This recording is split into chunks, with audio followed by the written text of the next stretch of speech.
Saudara-saudari, Injil kita pada hari ini diambil dari Injil Matius bab 10 ayat 7 sampai 13. Sekali peristiwa Yesus berkata kepada murid-muridnya, "Pergilah dan beritakanlah, kerajaan surga sudah dekat. Sembuhkanlah orang-orang sakit, bangkitkanlah orang mati, tahirkanlah orang kusta, usirlah setan-setan. Kamu telah menerima dengan cuma-cuma, karena itu berilah dengan cuma-cuma pula. Janganlah kamu membawa emas atau perak atau tembaga dalam ikat pinggangmu. Janganlah kamu membawa bekal dalam perjalanan. Janganlah kamu membawa baju dua helai, kasut atau tongkat, sebab seorang pekerja patut mendapat upahnya. Apabila kamu masuk kota atau desa, carilah di situ seorang yang layak, dan tinggallah padanya sampai kamu berangkat. Apabila kamu masuk rumah orang, berilah salam kepada mereka. Jika mereka layak menerimanya, salammu itu turun ke atasnya. Jika tidak, salammu itu kembali kepadamu." Demikianlah sabda Tuhan. Terpujilah Kristus.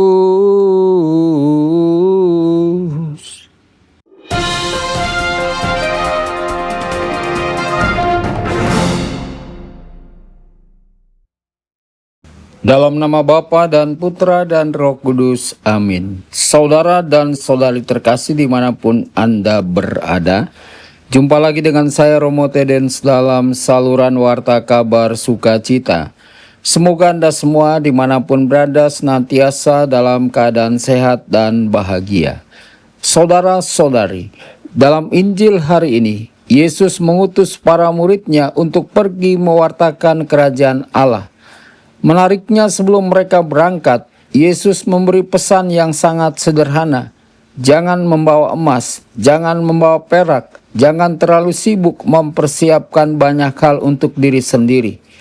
Karena Yesus ingin para murid belajar satu hal penting, bahwa pewartaan Injil bukan pertama-tama soal kemampuan manusia, tetapi soal rahmat Tuhan. Lalu Yesus mengatakan, "Kamu telah menerima dengan cuma-cuma, maka berikanlah pula dengan cuma-cuma." Inilah inti Injil hari ini. Saudara-saudari, kalau kita renungkan, seluruh hidup kita sebenarnya adalah pemberian cuma-cuma dari Tuhan.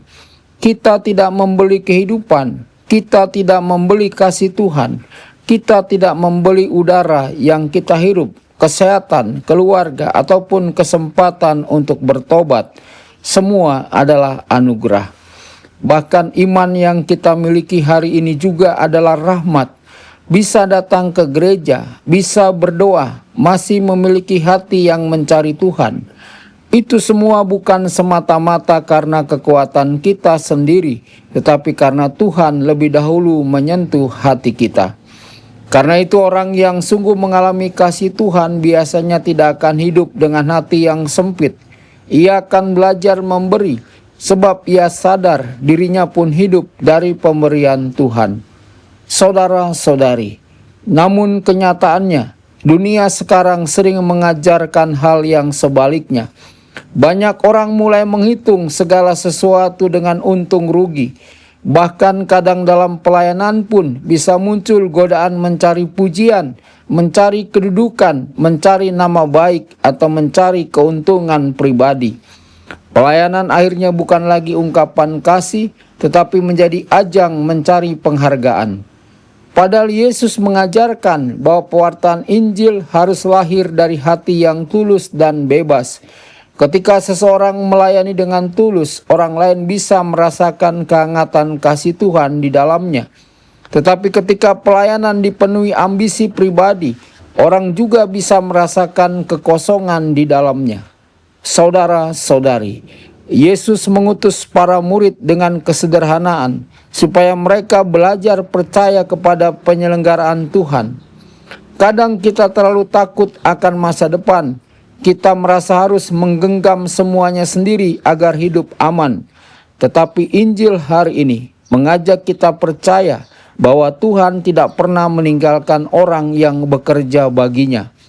Bukan berarti kita tidak boleh bekerja keras atau mempersiapkan hidup dengan baik, tetapi hati kita jangan sampai melekat pada harta, jabatan, atau rasa aman duniawi. Sebab ketika hati terlalu penuh dengan itu semua, kita sulit memberi diri dengan tulus. Lihatlah orang-orang yang sungguh membawa damai dalam hidup orang lain. Biasanya mereka bukan orang yang paling kaya atau paling hebat, tetapi mereka yang punya hati yang murah hati. Mereka rela mendengarkan, membantu, hadir bagi sesama tanpa banyak perhitungan. Kadang tindakan kecil yang dilakukan dengan kasih jauh lebih berarti daripada hal besar yang dilakukan demi pujian. Mengunjungi orang sakit, mendengarkan teman yang sedang sedih, membantu tanpa diumumkan kepada banyak orang, mendoakan orang yang melukai kita, semua itu adalah pewartaan Injil yang nyata. Dan Yesus juga mengingatkan bahwa gereja harus tetap hidup dari semangat Injil, bukan semata-mata dari kekuatan duniawi. Gereja menjadi hidup ketika ada kasih, pengorbanan, dan kerendahan hati. Gereja menjadi terang ketika umatnya tetap memiliki hati yang tulus dan sederhana. Saudara-saudari terkasih, hari ini Tuhan mengajak kita bertanya pada diri kita sendiri. Apakah kita melayani dengan tulus atau masih mencari penghargaan? Apakah kita mudah memberi atau terlalu sibuk menghitung untung dan rugi? Apakah hidup kita menjadi saluran kasih Tuhan bagi orang lain? Semoga kita belajar menjadi murid-murid Kristus yang sederhana, rendah hati, dan murah hati. Sebab apa yang kita terima dari Tuhan dengan cuma-cuma, hendaknya kita bagikan juga dengan cuma-cuma kepada sesama. Tuhan Yesus memberkati dan menyertai Anda semua. Sabda Allah adalah kebenaran. Sabda Allah adalah kehidupan. Mari kita mencintainya, mari kita menghayatinya. Ya Tuhan yang ku muliakan, sabdamu angkat resahku.